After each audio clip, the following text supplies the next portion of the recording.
Ron Paul factor. While his legions of supporters say he is the answer to fixing Washington, others say he's hurting the Republican Party's chance of winning the White House just by being in the race. Paul was in Rock Hill today for a campaign event, and Primetime's Jeff Atkinson joins us now live from where that happened. And I know the longtime congressman had a big turnout for the event. Jeff? It was a big turnout, Maureen. You know, even though it's likely that Ron Paul will not win the GOP nomination, don't expect for him to get out of this thing. He ran for president on the Libertarian Party 24 years ago, and given his faithful following, some wonder if he might wind up being a third-party spoiler candidate this time. Ron Paul is our cover story tonight. We all came here to see who?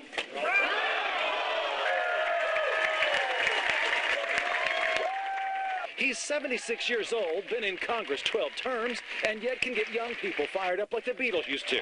Becca Livingston is 16 years old. He's just so amazing. He's exciting to me. He's just, freedom is just, it's really important to me. The venue, a ballroom inside the Holiday Inn next to the Rock Hill Galleria Mall, proved to be too small. A standing room only crowd of almost 200 for an event that came together at the last minute. But it was vintage Paul. The first year, I want to cut actual cuts of $1 trillion the first year. He has become a sort of father figure to the Tea Party movement, espousing a strict adherence to the Constitution, limited government, and personal liberties, qualities that Rock Hill Republican Stephen Atkinson, who's undecided, wanted to hear more about. A lot of the other candidates are all the same. He's totally different, and we need a change. Paul started the day at the State House in Columbia, where he picked up the endorsement of 3 influential South Carolina state senators, 3 of the most conservative members of a most conservative legislative body. Polls show the Texas congressman in a virtual third-place tie with former Pennsylvania Senator Rick Santorum.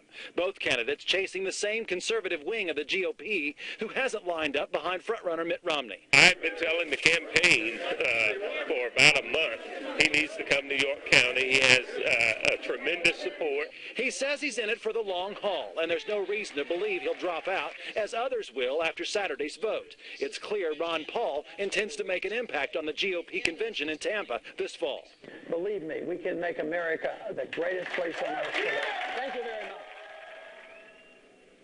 Ron Paul is hoping to latch on to Tea Party support in an effort to slow down the Mitt Romney train that seems to be on track to take the GOP nomination.